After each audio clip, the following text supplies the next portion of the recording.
We welcome in head coach Josh McDaniels. Coach, let's jump right into Denver. Their defense is number one in a bunch of categories: pass defense, red zone. I'm looking at everything they're doing. They seem to get better as the season goes on. Yeah, it's really impressive because they've actually had to change out a bunch of bodies too. They've dealt with a number of injuries, traded Chubb, obviously.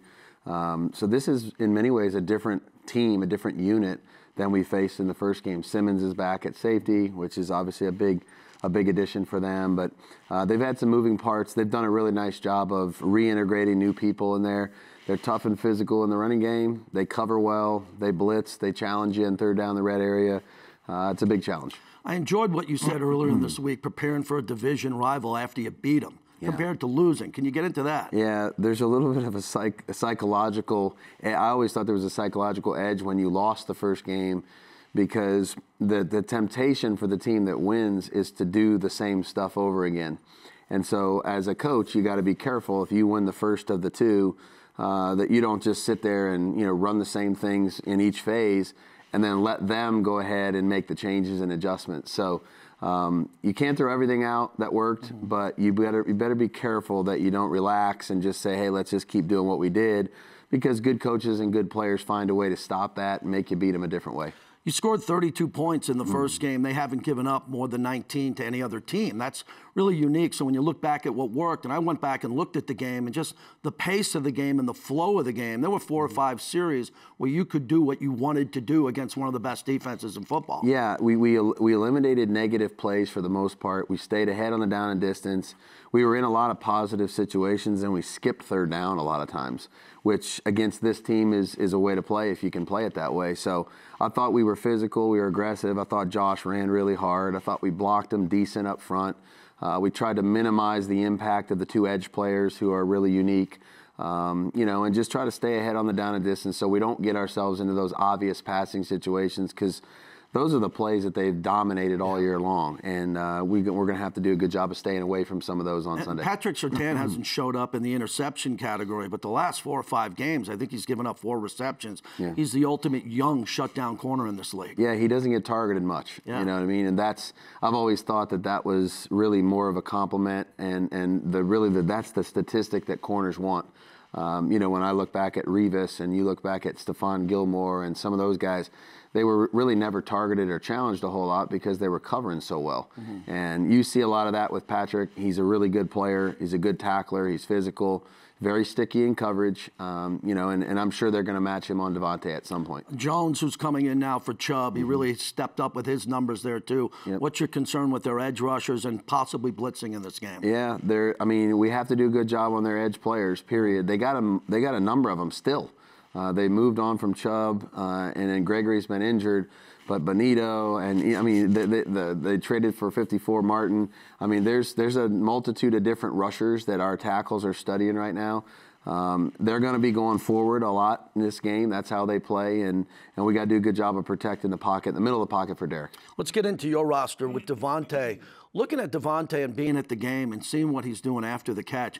When he was at Green Bay, we see all the highlights on SportsCenter. He's in the end zone or he's toe tapping. Now you see what he does over the middle of the field and how he just tries to run people over.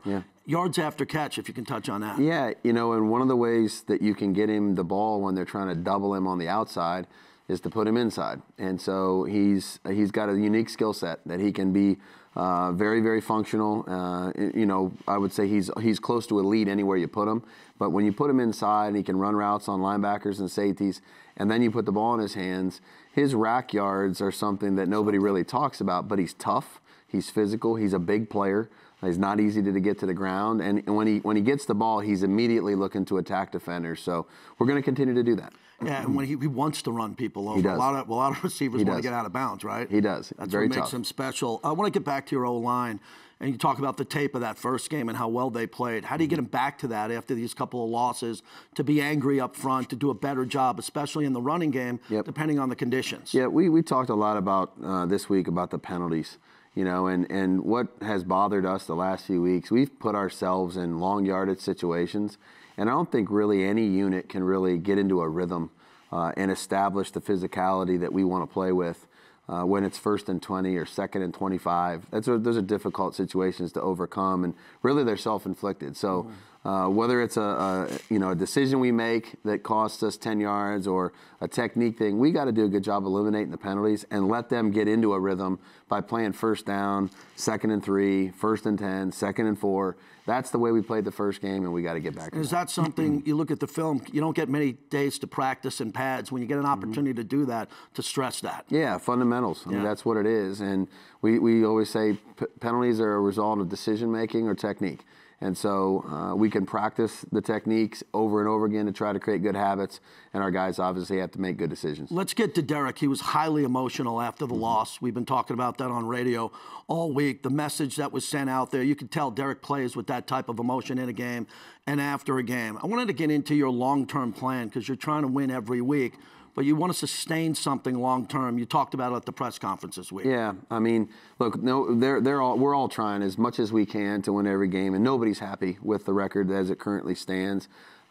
We also understand that there's a process in place, and there's a lot of new things we learn every week. We had a lighter work day yesterday relative to walking through, and it was the best it's looked in 5 months, because our guys understand that now. And there's little things like that we're getting better and improving. It won't be where we want it to be by the end of this season, but I think the arrow is going up in some small way every day. And we're trying to do that. We're trying to build something that we feel like can sustain itself.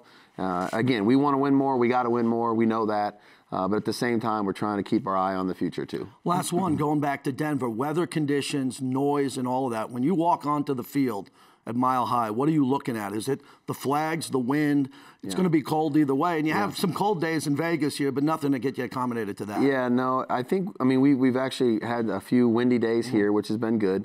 Don't expect the wind to be crazy on Sunday. But the one thing that you can't really simulate is how the ball flies in a kicking game, because of the altitude. And so we're trying to simulate that with the jugs machine and some of those things in practice, but the ball will travel a little further. We'll be able to kick field goals a little further. McManus certainly can kick them further.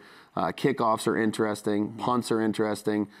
You try not to out-punt and out-kick your coverage as much as you can, but when you go to Denver, that's a different challenge that you don't always get to practice in. Good luck against the Broncos. Thank you very much. Thank you, Coach.